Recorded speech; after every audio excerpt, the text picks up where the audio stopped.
my God.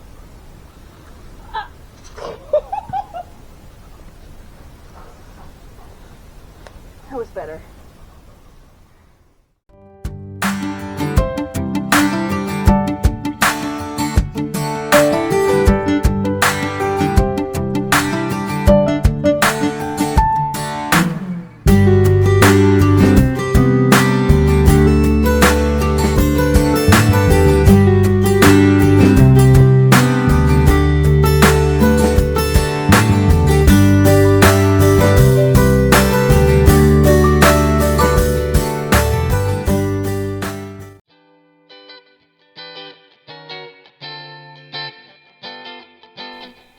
In our previous episode, we left the Blind Channel Resort and ran up a rather rough Johnstone Strait.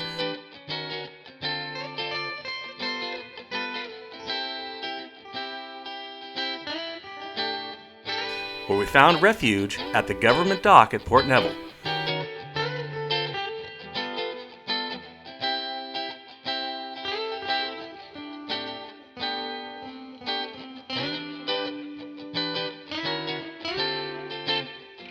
And we got to meet the descendants of the family that originally settled the area in the late 1800s.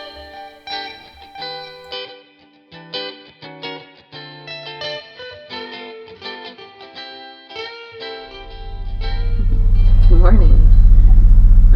So it is cold and breezy, and I don't think the strait is any worse than it was yesterday, and we could totally do it, but we figured, why? So we're hanging out here, having coffee, and maybe not doing much else today. A little boat work.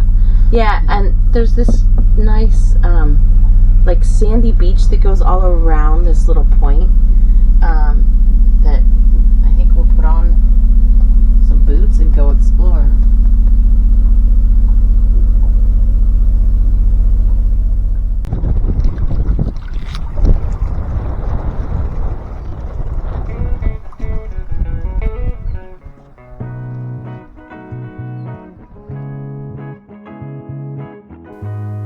Port Neville has been the homestead of the Hansen family since 1891, when Hans Hansen rowed up the coast in his small sloop and he acquired the 120 acres.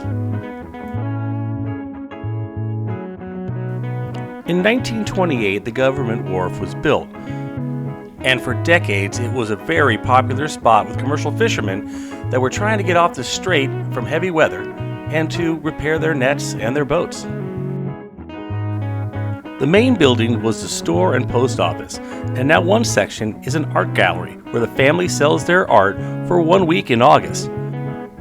We just got lucky that we arrived there just at the right time.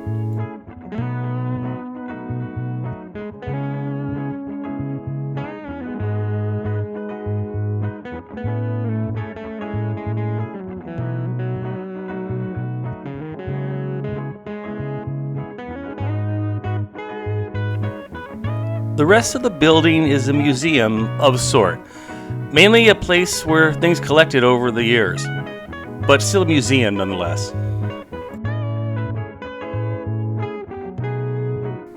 It was truly a fascinating look into the history of the tiny settlement,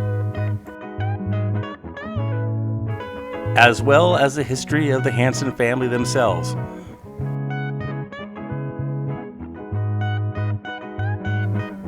The last members of the family to live there full-time left in 2010. Many of the family members still come here from time to time and spend a good part of their summers here. And they just ask you to feel free to wander the property and enjoy it. All they ask is that you leave things where you found them, clean up after your pets, and not to smoke while on the property. We very much appreciated their hospitality and felt privileged to get a chance to enjoy their little piece of paradise. We're going for a walk around the property, and got the lagoon here, and that's part of an old net shed, and where they used to do all the nets and repair them when all the commercial boats would pull up here at Port Neville. Did you talk about the logs? Oh yeah, this is really cool. So we asked about why these logs were had lines tied to them, and they got a neighbor who's collecting all these driftwood logs and is going to mill them and is building a house. Is it? Yeah. Yeah. So that should be really cool. All made out of this. I guess you've got a board right here. I wonder if Yeah. I mean, it's obviously a lot of work just to mill it, but that's pretty cool. Cool stuff. During our walk, we came across this old cable winch. It's not unusual to find these in the area due to all the logging over the years. We found this one interesting because it was powered by an old flathead V8. This one was built by the Washington Iron Works in Seattle. The company was established in 1882 and closed its doors in 1986. This says something right here about the age of it. This is the chain here. It's solid rust. It doesn't move. I'm sure if you hit it hard enough you could break it free, but wow, that's been out here quite a while. And down here, where it was next to the log, it's completely rusted through. That's a neat piece of equipment. No safety guards, no nothing on there. Yeah, you lose a hand and arm, maybe even more.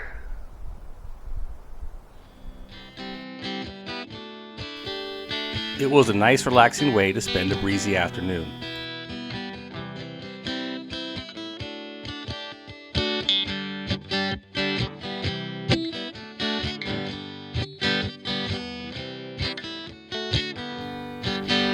We walked around the point of the peninsula to the entrance of the lagoon, and we found more interesting artifacts from the port.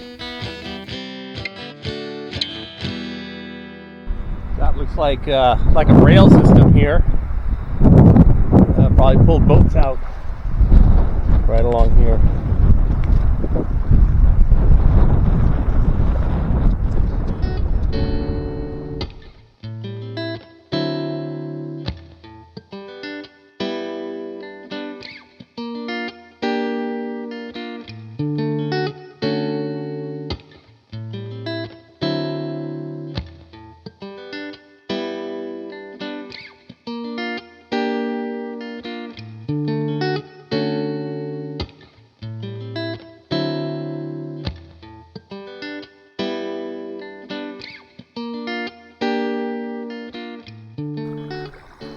Piece of steel cable found on the beach here.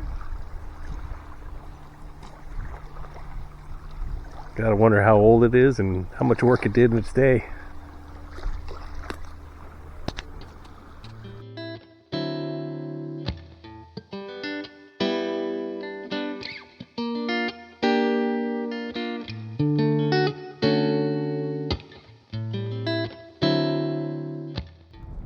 This here is the second dock, or the remains of the second dock.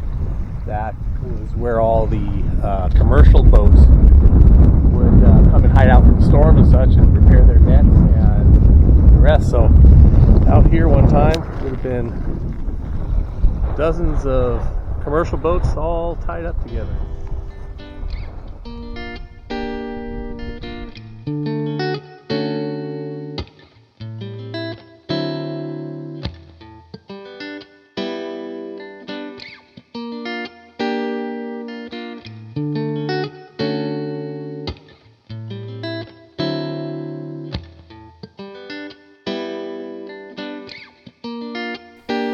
From the boat, we could watch the cruise ships go by, as well as watch some members of the Hansen family giving salmon fishing a try.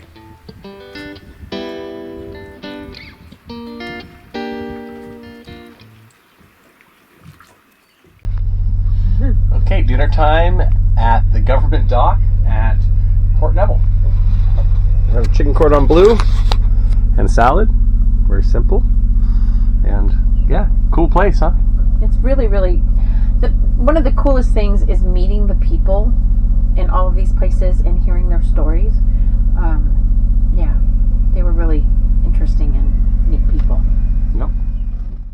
It's nice to be on a dock when it's time for Bailey's time to go ashore. You don't have to get in the dinghy.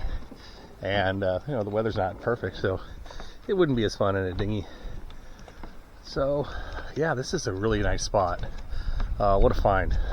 So nice people, and it's a neat area, and a lot of history, so yeah, really cool. I think it was a good one. Sometimes you stumble across some neat things when you're not planning. Even though Amy likes to do the planning, but that's part of cruising.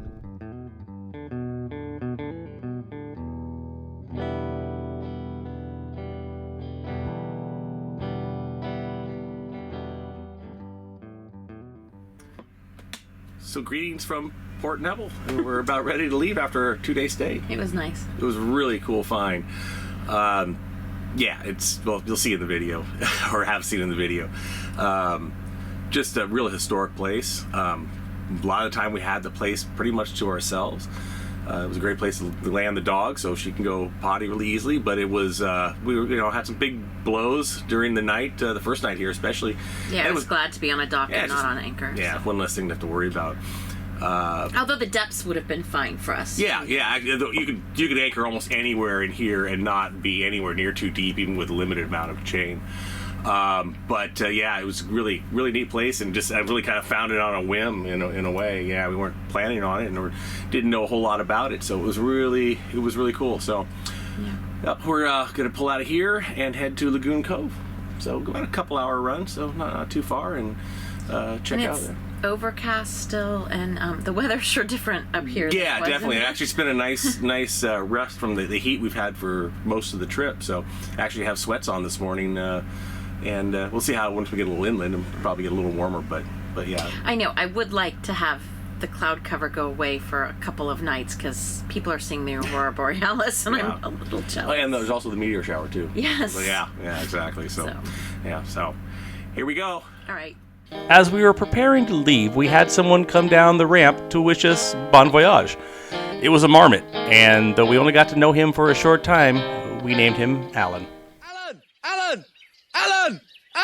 Alan! Ow! Alan!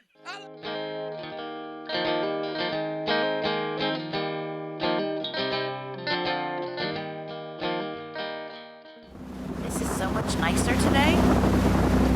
It's a little chilly, but the conditions are beautiful.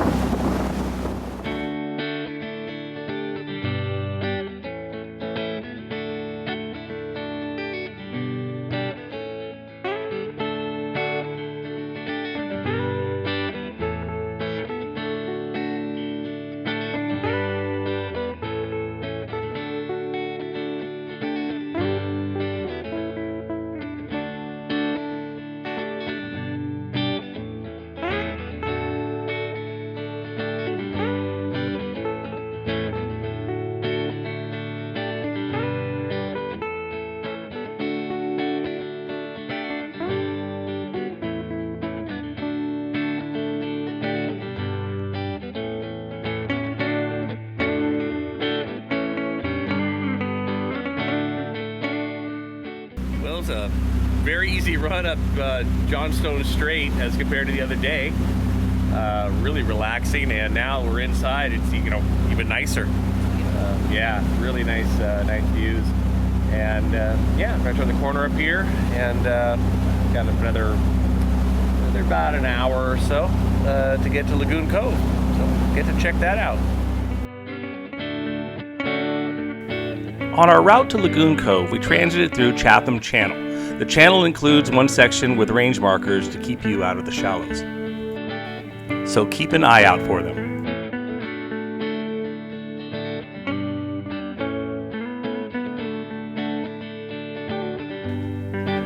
Then we made the turn to go through the blowhole, an area that narrows and shallows, and currents can run very fast. However, we timed it to arrive at slack, and we had no issues at all.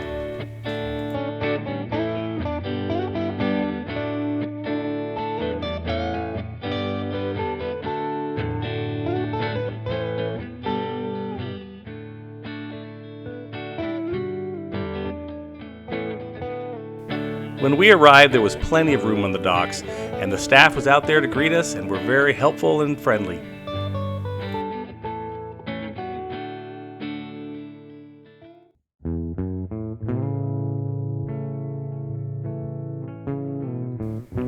Lagoon Cove is a rather quiet and peaceful location. There is a snack shop and fuel is available. And free coffee is put out every morning at 7 o'clock. Around back, there is a small area for gifts, hats, and other clothing.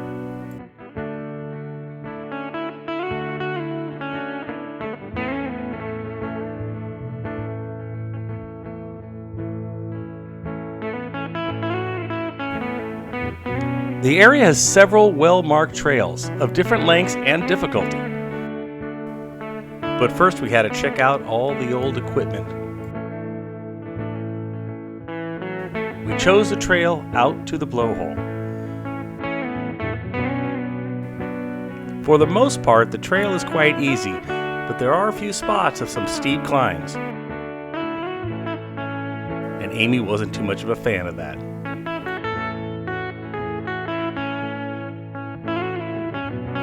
But the scenery along the way was just spectacular.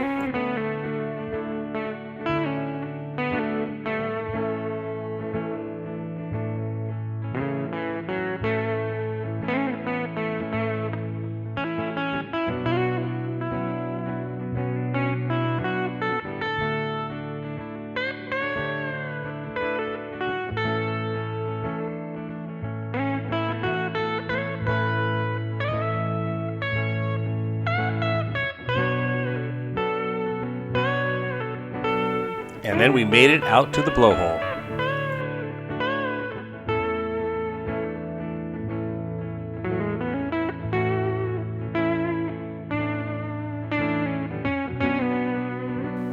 In some areas, the Downs trees provide a challenge. Do you go over or under? Amy chose over.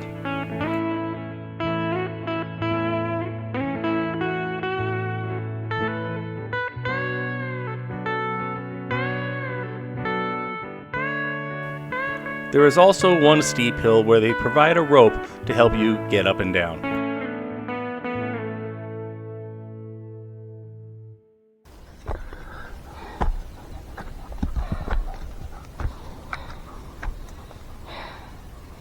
Two sports bras are too hot. Well, we made it back from the hike. No bears. No bears, yeah. It was a really nice hike. Some challenging parts, but nothing too difficult. But definitely worth a while. And then it was back to the boat for a little boat work and to prepare our contribution for the traditional Lagoon Cove Potluck Happy Hour.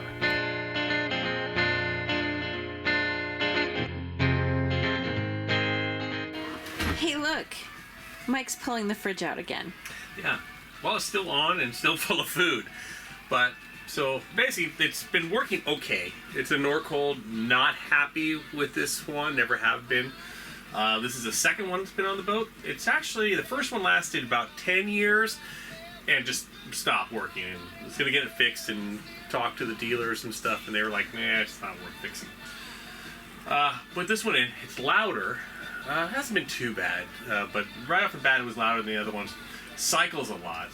That's a whole other story. But I noticed that only the DC side works, so the 110 volt side doesn't. So I'm just going to make sure it's not a connection thing. And if you're going to have one side go out, it's better to have the 110 side go out because the 12 volt is always available. So in reality, if I would change it again, I would just go 12 volt only because what's the point, right? So we'll find out, see what we find in here.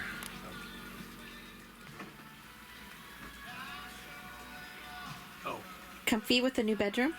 Yeah, it's nice. Yeah, this is the refrigerator pocket, I guess you'd say. Oh, yeah. So, I was going to plug in the... First, it plugs into a regular outlet in here and plug in the hairdryer to see if, as long as the outlet's good, rather than going down to the engine room and getting my meter. And it wouldn't turn on. But now that I remember, I turned the breaker off before I pulled it out. So. Would you like me to turn the breaker off for you? Would you? Yeah. Okay, I got you. Happy hour is a big thing at the Broughtons, and Lagoon Cove does it up well. They provide the fresh caught prawns, and everyone else provides their contribution. We provided fresh baked sourdough, of course, and cheese. It's a great way to meet fellow cruisers.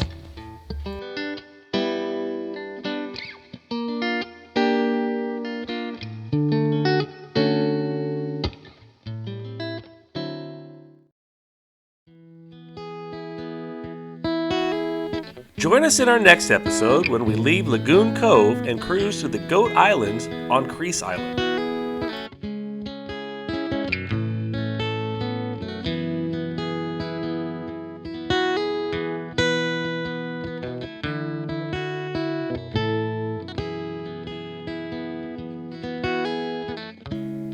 We then cross a flat Johnstone Strait and stop to watch the wildlife.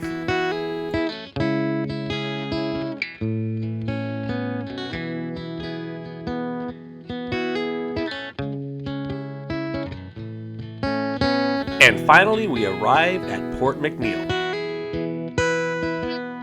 to top off our fuel tanks, provision at the store, and grab a bite to eat at the pub. And please like and subscribe. It's a quick click for you, but it means a lot to us.